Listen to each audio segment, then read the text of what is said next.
this month's Department of Innovation and Performance Speaker Series event. My name is David Feiner. I'm the Communication Technology Manager here in INP. Most of us know at least one person who's been diagnosed with at least some kind of cancer. If not, we consider ourselves quite lucky. My relationship with cancer is more involved than most people's. My grandmother died of breast cancer in 1972. My sister was diagnosed with breast cancer on her 30th birthday in 2000. My mom was diagnosed with breast cancer 3 times between 2002 and 2014, and she died earlier this year from it. My dad was diagnosed with pancreatic cancer last year, and my wife was also diagnosed with early stage pre-breast cancer in 2012.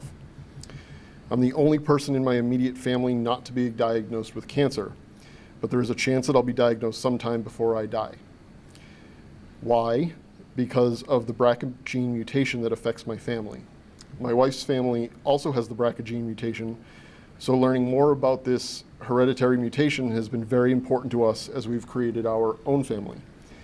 To tell us more about the BRCA gene is our first speaker for today, my wife, Bryna Siegel-Feiner. Bryna is an assistant professor of English and the director of writing across the curriculum at Indiana University of Pennsylvania.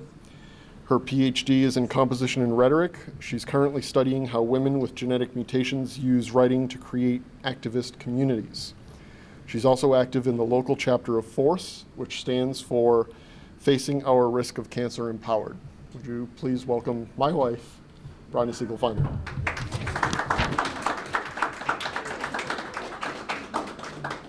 So as David said, many of us know people who have had cancer or breast cancer, but through recent technology, and some of us have the power to actually know our own risk of cancer. So I'm here representing FORCE, which is Facing Our Risk of Cancer Empowered. We are a national nonprofit organization devoted to improving the lives of individuals and families affected by hereditary breast and ovarian cancer that was started in 1999. So what I'll do first, today I'll do 3 things. I'll tell you a little bit about my story, which is similar to Dave's story of his own family. I'm going to tell you a little bit about hereditary breast and ovarian cancer and also provide some resources and information about how to get support for your own family or loved ones. So I hope that by the end of this presentation, you'll see how the information that's available now, thanks to advances in science and genetics, and the reduction in the cost of genetic testing is leading to saved lives. So something we say a lot in the P.E.A.C.E community is that information is power, and that's something that I really want to share with you. So before I share some of the information and resources about hereditary cancer, I'll tell you a little bit about my story. Before I knew Dave, when I was 29 years old, my father's first cousin was diagnosed with breast cancer, and at that time they had recently discovered that there was a genetic link to breast cancer. So she was tested for the BRCA gene, and it was discovered that she was positive for that mutation. Everybody has the gene, but she was determined that she was positive for the mutation.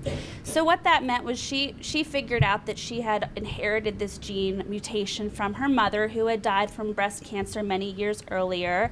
Also, her aunt had died from breast cancer as well. My grandfather had also died from cancer, so she figured that she should probably tell my father about this information so that he too could get tested, that most people in our family should probably be tested for the mutation. My father was tested. He was positive for the mutation. So my brother and I were both tested. We were both positive for the mutation. So at that point, even though I was only 29 years old and the recommended age for beginning mammograms is not until 40, and at this point they're trying to push that actually to 50, I was able to start getting mammograms at age 29, and I was really lucky about that. And this is why information is power, because when I was 36, I had a mammogram that probably saved my life. I was diagnosed with DCIS, which is an early pre-stage breast cancer, and my doctors determined that because of my high risk, because I have this BRCA mutation, that it was very likely that it could develop into invasive cancer. So I had a mastectomy at that point. I also had a hysterectomy and my ovaries removed because of my high risk of ovarian cancer and other perinatal cancers as well. So but because of that, I feel really confident now that I'm not going to die from breast cancer or ovarian cancer. Whereas had I not had this information, that pre-cancer that was in my body could have easily just been growing and growing and growing until I turned 40, or maybe I didn't get to 40. And then I finally was caught on a mammogram, which at that point it could have been invasive and really deadly at that point. So when Dave and I met, breast cancer was something that we talked about on our first date. It was very romantic. But so it was something that we've always talked about because we both have that commonality in our families, and it's something that has been important to us as we've planned our own family, knowing that our own child, who you can see here, is also has the possibility of having that genetic mutation as well. So what is hereditary cancer? We know that cancer is really common, and that most cancer is not hereditary. But the reason that you want to know if there's a possibility of having hereditary cancer is because you can actually do something about it. You can have preventative surgery, or you can do risk management through surveillance, through mammograms, or through MRIs, or through other types of screening. About 10% of all cancers are caused by a gene change called a mutation that people inherit, and you can inherit it from your mother or your father. And this is what causes cancer to run in families. So it's not typically a coincidence when there's a lot of cancer in one family. It usually is because of a gene mutation. Different mutations in different genes can cause different types of cancers to run in families, and I'll show you a chart that describes the different genes gene mutations that can cause different types of cancers. But the other 90% of cancers are considered sporadic. The most common gene mutations associated with hereditary breast and ovarian cancer are the BRCA1 gene and the BRCA2 gene. And that's what you probably or possibly have heard about in the news with Angelina Jolie. So she's the person who's really brought this to the forefront of the American media when she had a mastectomy 2 years ago because she has a BRCA1 mutation. So certain mutations cause a large increase in breast, ovarian, and other cancers, also including pancreatic, prostate, and melanoma. And we call these collectively HBOC.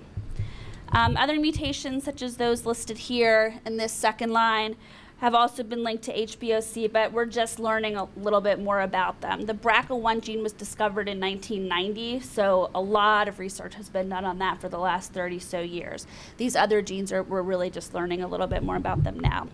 Other cancer syndromes, such as Lynch syndrome, can increase the risk for breast and ovarian cancer, and also increase the risk for other cancers that are not found with BRCA, such as colon cancer.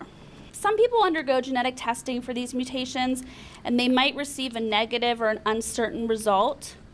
And some families have a strong family history with no known mutation, but in the absence of certain mutations or in certain test results, experts often rely on a family's medical history to help determine cancer risk. So genetics is really complicated, and that's why it's really important to involve a genetic expert. So if you do decide to go for genetic testing, or if you've thought about that, you really don't want to go to a lab where they're just going to do like or get one of those like cotton swab, cheek swab thing kits that you can get online and just have it sent away. You really want to go through UPMC or through Allegheny General, where you can hook up with a genetic counselor and talk to somebody about what the results might mean and then afterwards what the results do mean before you really get involved in that. There are different tests available. There's blood tests, there are cheek swabs to identify gene mutations. There are different panels of gene mutation tests that can identify a lot of different mutations in addition to BRCA1 and BRCA2. And these mutations demonstrate different risk for different cancers and at different lifetime risk ranges than BRCA1 and BRCA2. So as more people are having panel testing, we will begin to see more people with these types of mutations, and that gives us more information, which again gives us more power to help treat and do research on this sort of stuff. Hereditary breast and ovarian cancer is different from sporadic cancer, and the difference has to do with overall lifetime risk. And this is again why knowledge is power. Why would you want to know if you have a gene mutation other than the fact that you might be able to head it off?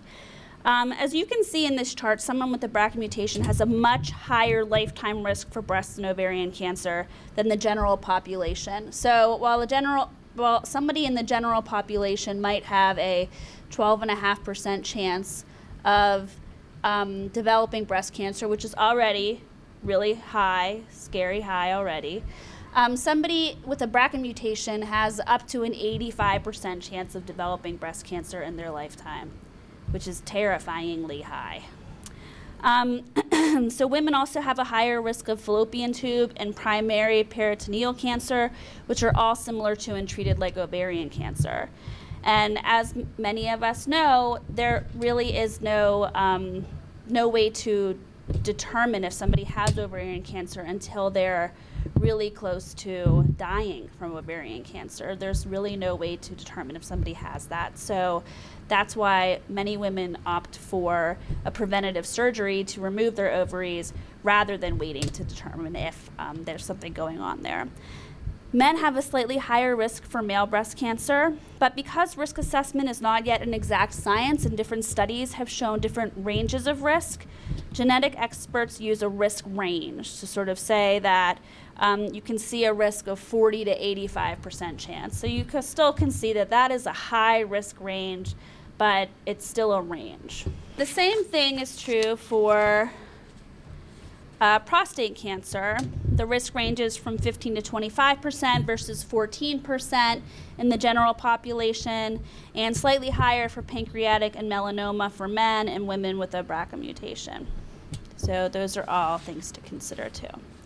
The other way that hereditary cancer is different than sporadic cancer is that it can occur at a younger age, and it tends to occur younger as generations proceed. So what I mean by that is that in my family, for instance, like I said, my second cousin, her mother and her aunt and my grandfather, so that generation, they were all diagnosed and passed away from cancer, breast cancer, ovarian cancer, and liver cancer when they were in their 70s. My second cousin, my father's cousin, and his brother, so she had breast cancer. He died from pancreatic cancer when they were in their 50s and 60s. So they're already younger. I was diagnosed when I was 36, and my first cousin was diagnosed when she was 28. So it gets younger and younger and younger. And that's why, another reason why somebody would want to know if they have a genetic mutation and why it's different than a sporadic cancer. There's definitely a misconception that a gene mutation for breast cancer can only be passed down from someone's mother, and that is not the case. Like I said, my mutation is from my father, and there's a 50% chance a son or daughter can inherit these mutations from either their mother or their father. It does not skip generations. Mutations that cause cancer can be passed down for generations forever until there's a 50% chance that your child could inherit it from you. However, you don't always see it in your cancer history. So if you were adopted, or if the mutation was passed down from a father to a son, to another son, to another son, and then to a daughter, that daughter might not know that she's at risk because her father and grandfather and great-grandfather never exhibited any signs of cancer or never had cancer. There's also an increased risk if you have a HBOC, for a new primary cancer diagnosis with a BRCA mutation. So this is a new diagnosis, is not the same as a recurrence. So Dave's mother's first cousin had cancer 2 times, I think. One was fallopian and one was breast cancer because of her BRCA mutation, to the same BRCA mutation that Dave's mother had. And that's because she had the BRCA mutation. So she was already at a higher risk for breast cancer, and that put her at an even higher risk to develop a second cancer, which she did. So a breast cancer diagnosis after an ovarian cancer diagnosis, or an ovarian cancer diagnosis after a ovarian cancer diagnosis. So there's a lot of risk for a second or even a third diagnosis. And like Dave said, his mother had breast cancer 3 times. But there are a lot of options for managing risk, and this is where FORCE comes in to sort of provide resources and support. Options include monitoring, so trying to detect cancer early at its most treatable stage, chemo prevention, and risk-reducing surgery. The type of risk management may be different depending on the type of mutation. There's no way to completely avoid cancer, of course, but there are ways to manage and reduce risk. The fact that members of the HBOC community have knowledge and options without a cancer diagnosis has created a unique community called prevyvers. Prevyvers are people who are at an increased risk of cancer but have not actually had cancer. So FORCE coined this term, prevyver, in response to members of the community who said, you know, I need a label, I need to be called something. And it's much more than just a label. It gives a sense of belonging to a community, it validates fears and concerns, and it allows this group of high-risk stakeholders to advocate for research and resources. How do you know if someone might be at risk for HBOC? There are signs that you can look out for, and they can help identify if somebody may be at risk. So I'm just going to leave this up for a minute and talk a little bit, because I know this kind of violates one of my rules of PowerPoint, which is like more words than white space on the page. But so I'll talk a little bit about what this says. So signs can include breast cancer under the age of 50, multiple cancers in the same woman, and breast cancer in men. And those are signs that you would want to be tested for a BRCA mutation to know if this is in your family, if you are at high risk, if your children might be at high risk, or if other members of your family. Even if you don't have children, you would want to possibly alert other family members if you have a gene mutation. Heritage can also play a part in HBOC. 1 in 40 Ashkenazi Jewish people carry a BRCA mutation. That's 10 times higher than the general population. About 40% of Jewish women with ovarian cancer have a BRCA mutation, and about 20% of Jewish people diagnosed with breast cancer before age 50 have a mutation. And like I said, Angelina Jolie, her heritage is Quebecan or something like that, some French Canadian something, and that population of people is also really susceptible to this. As I mentioned before, it's really important to think about genetic counseling before genetic testing. So FORCE does not advocate that you purchase a self-genetic testing kit on the internet. National guidelines outline who should consider genetic testing. All of these guidelines recommend genetic counseling with a qualified expert before testing. Some additional reasons that you should have genetic counseling is if you have a unique ancestry, family medical history, or other factors play a part in which type of genetic test is recommended. There's different genetic tests. They're not all the same. There are mutations other than BRCA that can cause breast, ovarian, and other cancers to run in families. So you might test negative for a BRCA gene, but you might still have cancer running in your family, and a genetic counselor would know how to discuss that with you or spot those hereditary symptoms. And also, genetic testing can cost between $300 and $4,500. So depending on which test you might need, a genetic counselor can make sure that the correct test is ordered and can also help you make sure that insurance will cover it. So as noted, although the test is simple, it's just a cheek swab or a blood test, there are a lot of factors that require a genetic counselor. So test results are not usually just positive or negative. They sometimes come back as uninformative or a variant of unknown significance. So FORCE feels really strongly about genetic counseling after genetic testing because it's not uncommon to read the tests incorrectly. So there's information on risk management options. An uninformed negative means there might be a different gene change other than the BRCA causing the cancer in the family, but sharing results is what's really important. That can help other family members better understand their risk for hereditary cancers. And what's also really important is that there are laws that protect against genetic discrimination, and this is really recent, just over the last few years.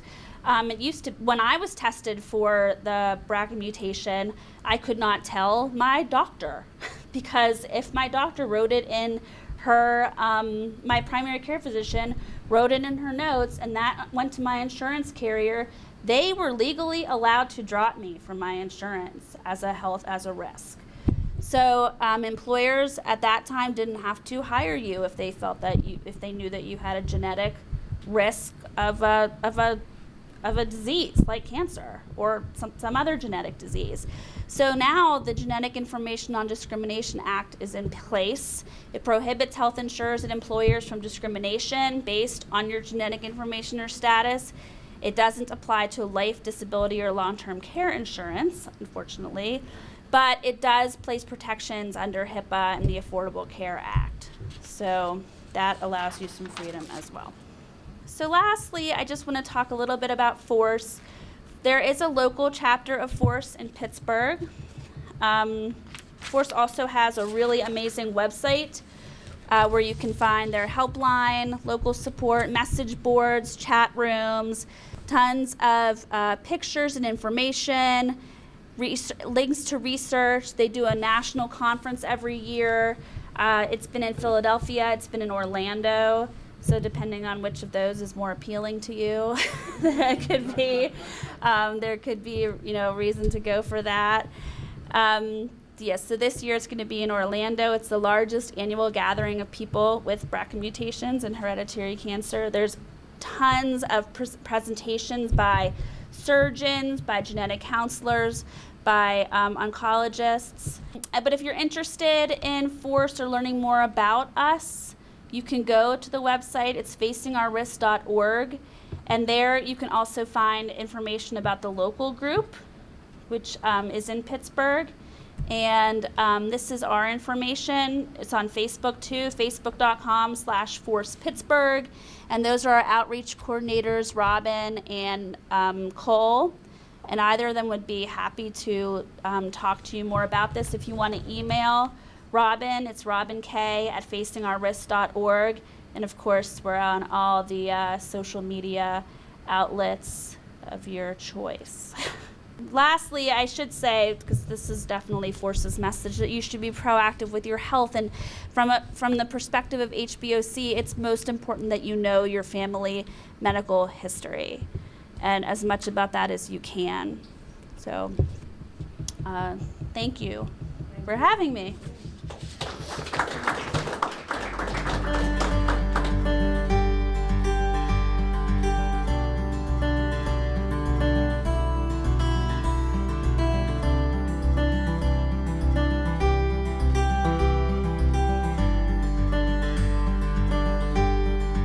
Our next speaker, in keeping with our theme of health and wellness, this is Health and Wellness Month for the city of Pittsburgh, and preventive, is going to be Rollin Ford.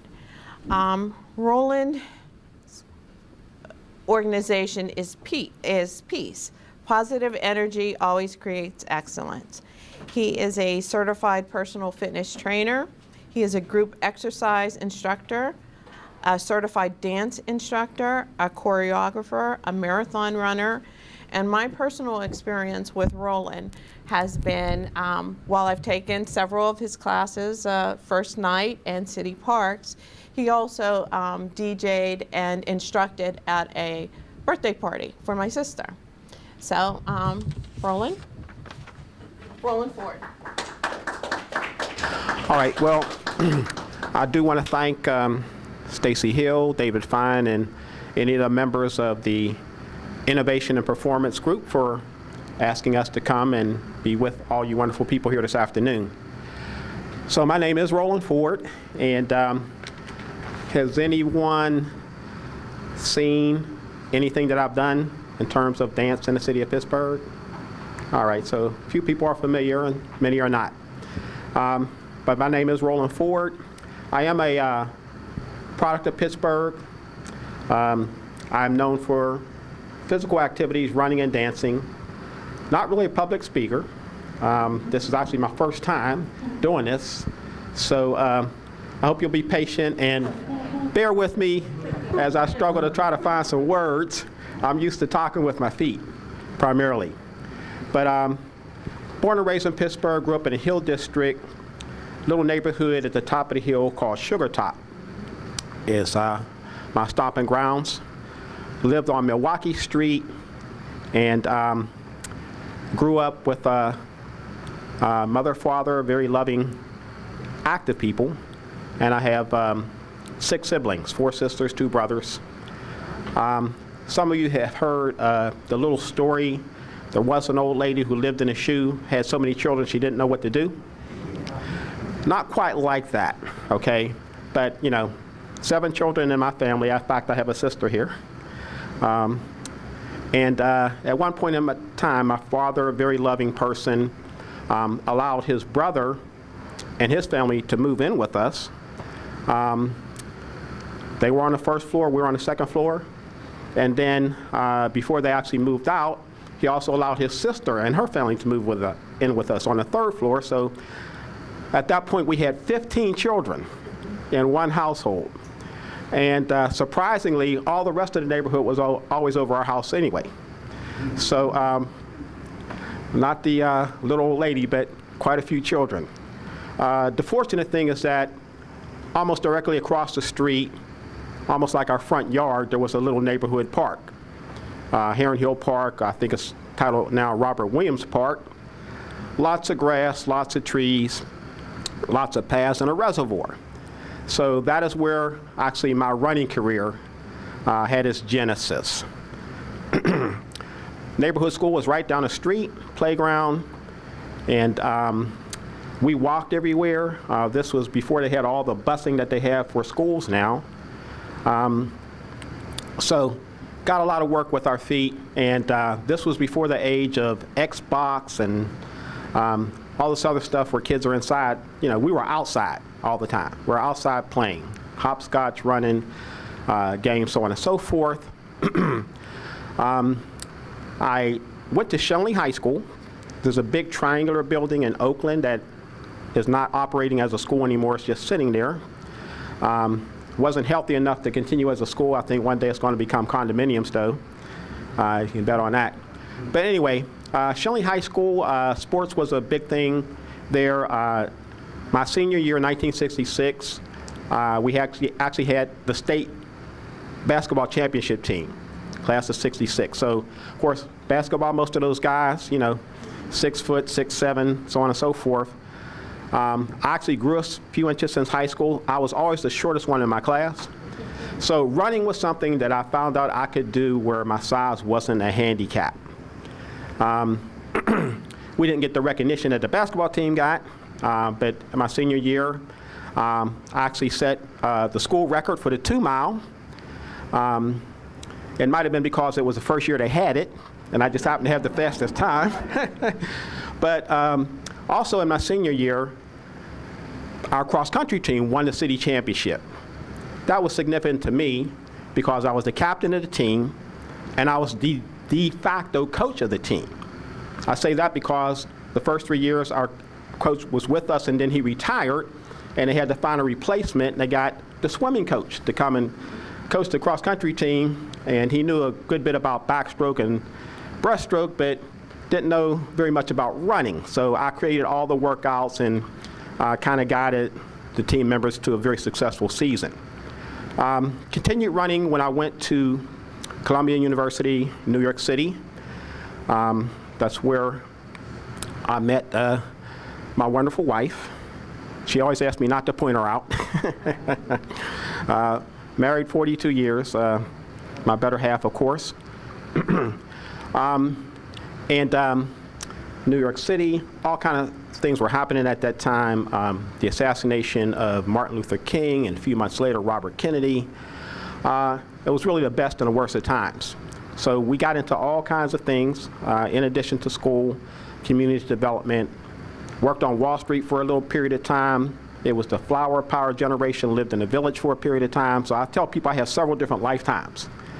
But never thought it would happen, but eventually I did migrate back to Pittsburgh to start a family and settle down.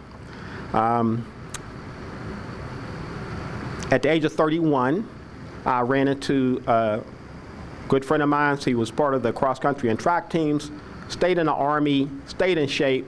He saw me, I had a little pot belly, and he said, Rollin, you know what? You need to run a great race. Trained for 6 weeks, got involved in a great race. And this little poster here says, I ran my first great race 30-some years ago and haven't stopped running since. Here a few years ago, in my 60s, I ran 30 races in 2.5 years and won my age group 29 times. Great race, Pittsburgh Half Marathon, lots of other stuff. Yeah. All right. I tell people it's never too late, never too early to work on getting healthier, developing a healthier lifestyle. So through running, I met many people. We ran on national championship teams and other things, but we would form groups of people to practice together and to run races together. And one of those groups, there was a young lady who got invited to a class, didn't want to go by herself, asked me to go with her. And in the fall of 2006, we went to this class, which actually turned out to be a line dance class. I had never seen line dancing before. And it was very exciting to me. I was very intrigued by it. The girl who first went with me never came back, but I went back every week. This was at Warren Church in the Hill. Stella Hopewell was conducting an exercise class for the church members. Her brother, who's in Philadelphia, had been sending her VHS tapes. Philadelphia, this was a major, big thing going on down there. 30, 40 different big line dance groups. So I got a chance to see it. A month or so later, a couple months later, I'm working out at the YMCA, a different YMCA, and a song comes on the PA system, and I start doing a dance step. And then people are saying, wow, that looks really good. Can you show us how to do it? So I'm showing a couple of people how to do this dance step. Before I finished, the director of the YMCA was walking through, and one young lady ran over and said, this guy got to start teaching a class. March 2007, we started teaching dance. From that class, there was an elderly person who had another brother in Philadelphia who contacted me. He said, Rollin, are you going to go to United We Dance? I said, what is United We Dance? So he told me there's this big event. We got together, 3 or 4 carloads of people, went to Detroit, Michigan, to the United We Dance convention. Over 1,000 people from all across the United States dancing, having a time of their lives, and that allowed me to see kind of the big picture. And I said, wow, this is really a wonderful thing. More people need to see it, hear it, and know about it. So I need to find out how to be innovative, creative, find ways to get it out of the church basement, out of the classroom, out where everybody can see it. So we look to find ways to bring this to the general public in Pittsburgh. So we started asking our class members to go with us. We went to some nightclubs, started talking to different people, wound up in the New Year's Eve downtown doing line dancing as part of first night, New Year's Eve. We started, I think, December 2009. We're doing it every year since then. Last year we were on the Highland Park main stage with 1,000 people in the street. We've done several festivals downtown where they closed off 9th Street, Pittsburgh's largest line dance. But really our crown jewel has been a relationship we developed with City of Pittsburgh Parks and Recreation. This past summer, we did 16 events in 5 different parks all around the city. Biggest one has been in Highland Park. And what happened was they have jazz concerts there, 1,000 people sitting on a lawn. I happened to notice this without really knowing what was going on. And I said, well, since I'm a runner and I like to train, I'm going to train at 6 o'clock on Sunday because the jazz concert was from 5 to 7 in Highland Park. So what I would do is run like real slow around the back of the park, and then when I get around to the front where these 1,000 people are, you know, I'm profiling, kind of showing off. And then I said, you know, let me be innovative, let me be creative, and found out they had electricity on the poles there. And I told my group, I said, I tell you what, we're going to have class at 7 o'clock on Sunday. Didn't have a permit, anything like that there.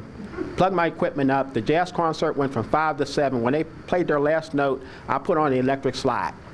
Almost like the salmon coming upstream. All these people come over and they start dancing to the music, and then we start teaching a few dances. It got bigger every week, and I said, you folks like line dancing in the park? Call City Park, send them an email, say, we like line dancing in the park. Before the end of the summer, I got calls from downtown. They said, tell these people to quit calling us and sending us emails. Then I was invited to a meeting where I thought I was going to get reprimanded or chastised. I had a meeting with Dwayne Ashley, who at that time was Director of Parks and Recreation. He wrote me out a check and said, Rollin, can you do more? And that's how we started our relationship with Dancing in the Park. That was in the summer of 2008. We've been doing it ever since then. We would find people doing things and say, hey, would you like to have line dancing at your party or your event, or et cetera. Then we wound up people calling us. Never really advertised, never really had a business card. People would just call us and contact us. So right now, we're doing multiple events for UPMC. Last 2 years, we've done gospel line dancing at 12 to 14 different churches for Highmark. This summer, we did a number of programs for Allegheny General. So we're working with all the health providers in the city. This summer, Darlene assisted me to do a project, Summer Dreamers Academy, where we had 50 third graders for Pittsburgh Public Schools. And so we're working with schools, churches, community centers, all different types of individuals. We found other ways to get people moving and excited. So we came up with a concept called the 1 Million Step Challenge. We did 2 events last year, and we invited other instructors, Zumba, salsa, African dance with drummers, hip-hop aerobics, boot camp, etc. We all get together, everyone, now I'm wearing a Fitbit right here, but people would have a pedometer, some type of counting device. And what we did was we went for 6 to 8 hours. A few of us, most people would do 1 or 2 programs, but we've done 4 or 5 different events where we got over 1 million steps. Everybody doing a little bit, put it all together. Our most recent one was actually in Las Vegas, Nevada, a couple weeks ago. We did the 1 Million Step Challenge as part of a national dance event out there. But we were trying to find different ways to get people moving, because we all know that movement and exercise is a key component in being proactive with being healthy.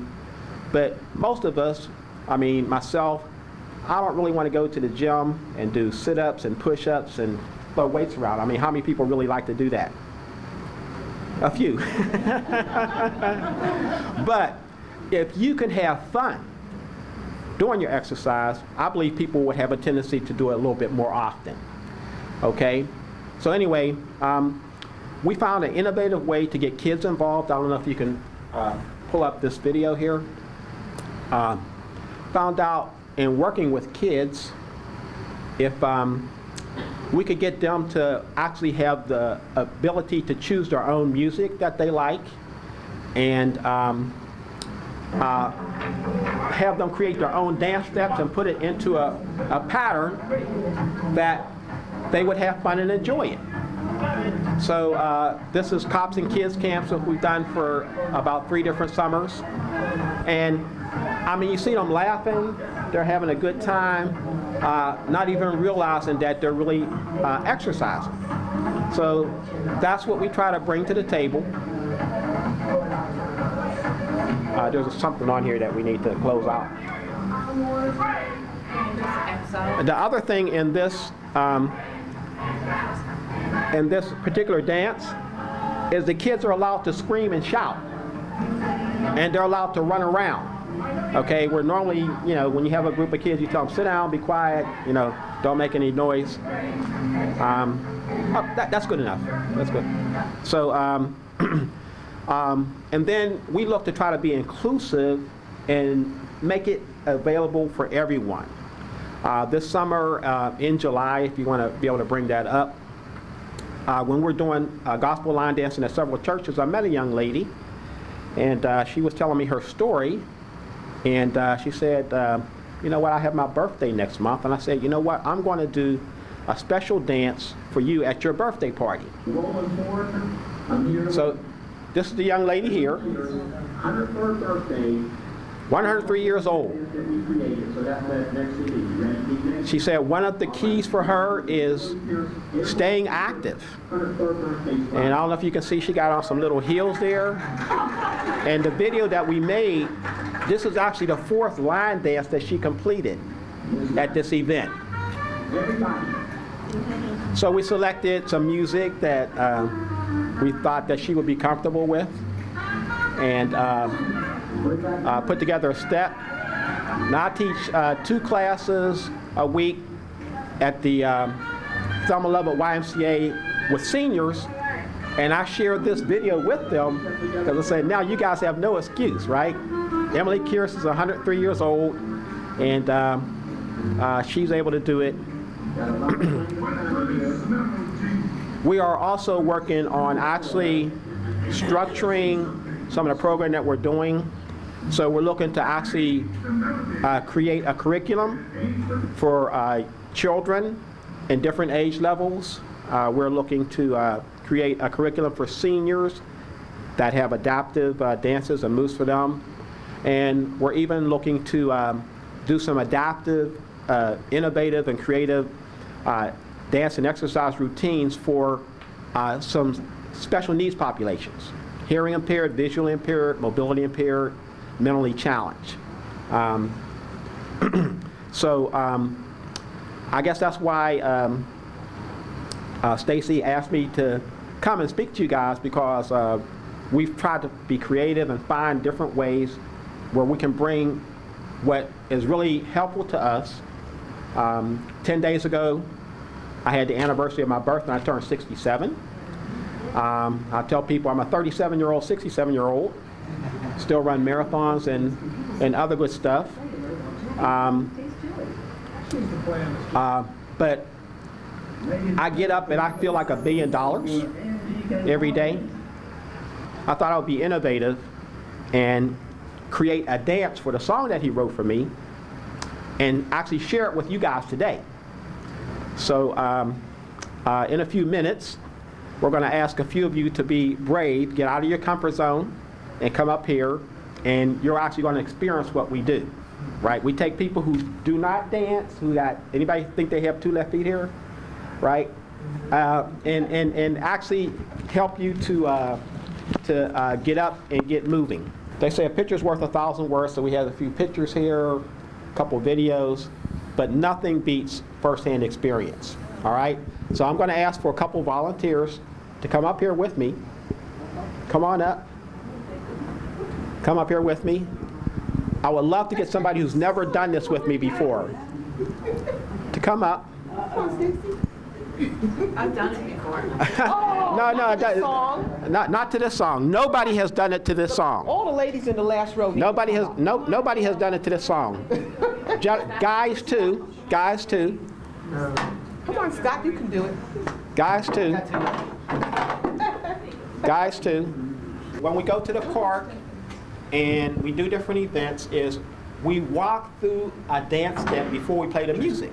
Okay, that's why I said if anybody wants to come, you can learn it. before we play the music, okay? All right, so anyway, what we're gonna do is we're gonna go 3 to the right clap, 3 to the left clap, okay? Just watch me first. I'm gonna go right, 2, 3, left, 2, 3.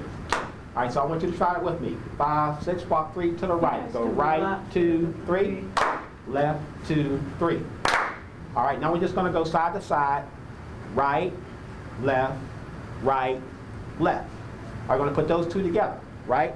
5, 6, walk 3 to the right. Go right, 2, 3, left, side to side. Here we go. 1, 2, 3. Now we're gonna do the same thing again. Here we go. Right, 2, 3, left, 2, 3, side to side. 1, 2, 3, 4. All right, give these folks a hand. That's part one. That's part one. That's part one. All right, that's part one. Part two. Instead of going side to side, I'm going to go kind of like vertically. It's really going to be the same thing. Just watch me first. I'm going to go right, 2, 3, left, 2, 3, right, left, right, left. Same thing we did side to side. We're just going to do up and back. So we're going to go right, 2, 3, left, 2, 3, back, right, left, right, up again. Here we go. Right, 2, 3, left, 2, 3, back, 1, 2, 3, 4. We're halfway. All right, part three. I'm going to do heel, toe, right foot, heel, toe, left foot. Right? Heel, toe, heel, toe, heel, toe, heel, toe. Double right, double left. Do it with me. Here we go. Heel, toe, heel, toe, heel, toe, heel, toe. Now we're going to do 4 singles. Right heel, left heel, right heel, left heel. Double right, double left. Here we go. Heel, toe, right, heel, toe. 4 singles. Right, 2, 3. Double right foot again. Heel, toe. Double right, double left. 4 singles.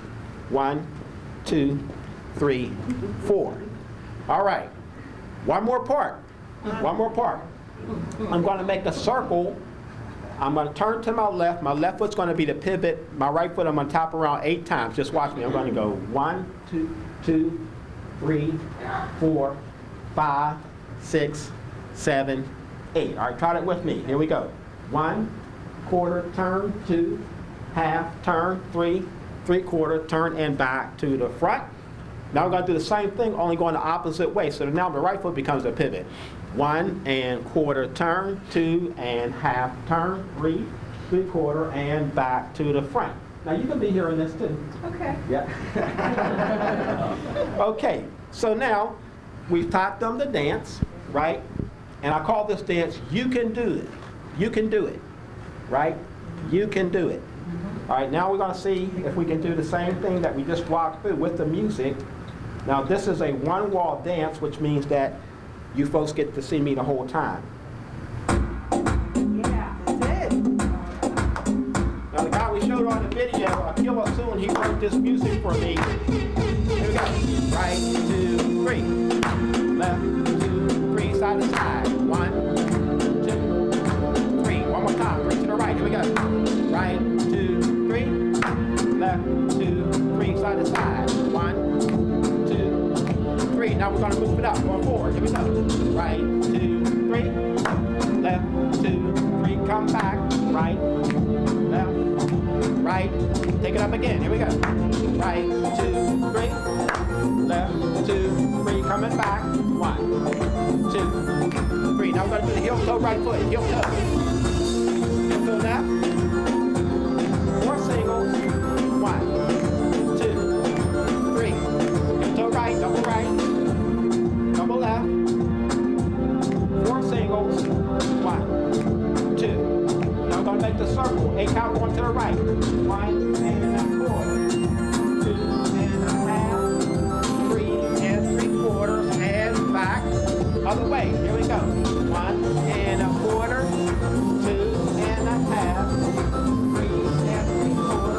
And back to the front. Right, 2, 3. Left, 2, 3. Side to side. 1, 2, 3, 4. You can do this if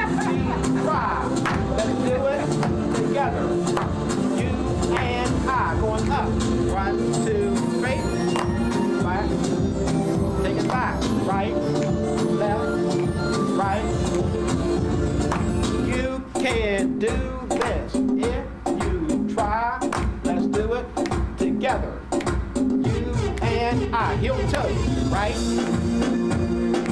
left, 4 singles. 1, 2, 3, 4. You can do this if you try. Let's work together. You and I. Turn around. 1 1/4. 2 1/2. 3 3/4. And back to the front. Other way. You can do this if you try. Let's do this together. Give these folks a big round of applause.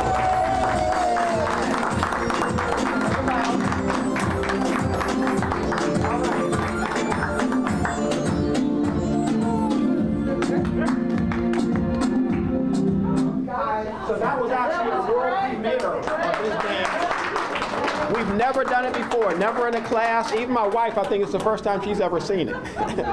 So that's a world premiere, but that's really just to give you an idea of what we do, right? Whenever we do a class event, we all say there's 3 things we want to happen. Number 1, if you got up and danced, you know that you're moving, it's a little bit of exercise. So you're moving, you're getting some exercise. Number 2 is to learn something new because it's exercise for the as well as the body. You got to think about where the heck am I supposed to turn next now, right? But the most important thing is we just want people to enjoy themselves. We want you to have fun, right? So if you got up and danced, did you have fun? Right. We have the most fun actually though when you turn one way and everybody else turns the other way. And we say if that happens to you, right, don't stop, keep going. If you mess up, you just need to catch up, right? If you mess up, you just need to mustard, mayonnaise, whatever your favorite condiment is. The other thing we say on line dancing, it's not a competition, no such thing as taking a wrong step, you're only just being creative. So some of us are more creative than others, which means we're just going to have more fun. So we try to make fitness fun, and the idea is not to have a special diet, not to have a special exercise routine, but develop a healthy lifestyle. That just means eat more of what you know is good for you, less of what is bad for you, and just move more, right? So anyway, I thank you for allowing me to share this time with you.